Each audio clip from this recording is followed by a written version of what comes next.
When they said I'd never be a good mother, I almost believed them. I was a young, single woman, with a troubled past, one that everyone around me insisted would catch up to me. They whispered behind my back, judging me, labeling me as unfit, as though they had the right to define my worth. But now, years later, the same people who once cast me aside, who said I'd never be the nurturing type, are begging me for something they never thought I'd be capable of. You see, their children, those innocent little souls they claim to love, want to live with me. The irony isn't lost on me. As they struggle to hold their families together, the kids they raised have found the warmth, the love, and the security they always needed in me. They've come to me, asking to stay. This is my story. The story of pain, betrayal, and the revenge I never sought, but somehow found. It's a tale of how a woman, once abandoned, became the one who had the strength to heal the broken pieces of her own life, and theirs. I was 19 when I found out I was pregnant with my daughter, Emma. To say my world was turned upside down would be an understatement. I was just a girl myself, struggling to find my way, and now I had a tiny life depending on me. I was terrified. I remember my mother's face when she found out. It wasn't one of joy or support, it was a face of disappointment, and I felt that judgment sting deep into my soul. "You're too young. You'll never be a good mother," she told me, as though her words could somehow erase the possibility of love and care that I could give Emma. I knew right away that I'd have to raise her on my own, because I couldn't depend on anyone else. But there was one thing I was sure of: Emma would be loved. I wasn't perfect, but I was all she had. And I did my best to give her everything I never had. In the years that followed, the whispers never stopped. Every time I saw a mother with a happy family, I'd hear their voices in my head, telling me I was never good enough. The pain of those comments pushed me further into isolation. I doubted myself constantly. Could I be the mother Emma deserved? Could I give her everything she needed when the world seemed to have already written me off? But I kept going, one step at a time, because I had no other choice. Just as things seemed to be falling into place, fate threw another curveball. At 25, I met Tom. He was charming, confident, and seemed to see something in me that I had forgotten existed. For the first time, I felt desired, respected. We married quickly, and I thought, maybe, just maybe, this was my chance to create the family I had always dreamed of. But Tom's idea of family was very different from mine. He came from money, from a picture-perfect background, and to him, I was always the other.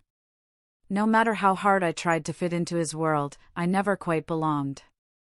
The first cracks appeared soon after our wedding.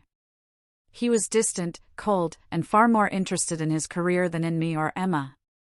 As the months passed, I realized something horrible: Tom didn't love me the way I loved him.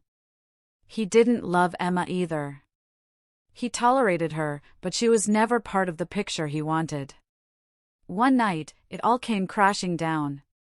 I walked in on Tom having an affair with a woman from his office. The betrayal cut deeper than I could have imagined. He didn't even try to deny it, as though I had somehow known all along. "I told you from the start, you were never cut out for this," he said coldly, his words like a knife through my heart. I left him that night, taking Emma and all of my shattered dreams with me. After the divorce, things weren't easy. I struggled to make ends meet, balancing work, raising Emma, and trying to find a new direction in life. For the first time, I was alone. Really alone. But I wasn't going to give up. I couldn't. Not after everything I had been through.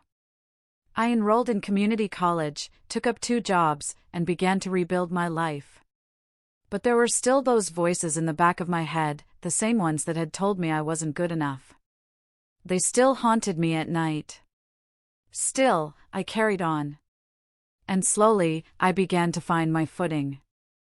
I was stronger than I had ever been before, and I was starting to realize that maybe, just maybe, I could be the kind of mother Emma deserved, if I stopped letting the past define me. And then something strange happened. My life, which had been so quiet for so long, started to get loud. In the best way possible. Emma was growing up, and suddenly, all these kids from the neighborhood began to show up. Kids I'd never met before, kids whose parents I knew only by name. They came to my house, asking for my advice, my support. Some just needed a place to hang out when their homes weren't safe. Others, like Lily, came with more serious problems, things no child should have to deal with. And somehow, without even trying, I became the mother figure they never had.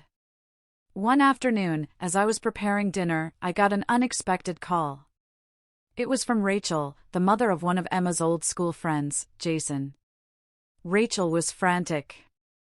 "I need your help," she said, her voice trembling. "The kids are asking to live with you." At first, I thought I had misunderstood. "What do you mean? Why would they want to live with me?" I asked, my heart racing. Rachel explained that her marriage was falling apart, that she and her husband had been fighting nonstop, and their children, Jason, Lily, and 2 others, were desperate for stability. "They don't want to be here anymore," Rachel confessed, barely holding back tears. "They want to live with you." I was stunned. After all the years of being told I wasn't good enough, after all the times people had looked down on me, the kids of the very same families who had judged me were asking to live with me. It felt like a strange, cruel twist of fate. I could have said no. I could have pushed them away and continued my quiet life. But I didn't. Instead, I made a decision that would change everything.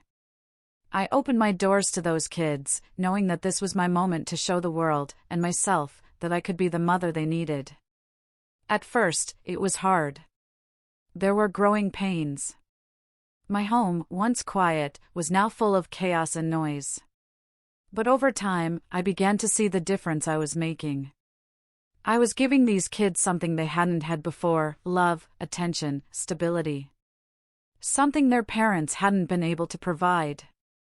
The more I saw the kids thrive, the more I realized that, despite the years of rejection, I was finally doing what I was meant to do all along. As the months passed, things began to shift in ways I never expected. The whispers of the past grew louder again, but this time, they came from a different place. Tom reached out, asking if we could talk. His voice was full of regret, but it didn't matter anymore. I had rebuilt my life without him, and without anyone's approval.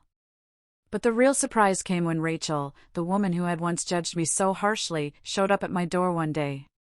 She was broken, defeated. "I don't know what went wrong," she said, her voice cracking. "I wish I had been more like you." And there it was. The revenge. Not the kind that I had once fantasized about, but the sweet, quiet revenge of living my truth. I had taken back control of my life, and in doing so, had become the woman I was always meant to be. The mother they never believed I could be. The one they needed. Now, their kids were with me. And no matter what they said, I knew one thing for sure: I had one.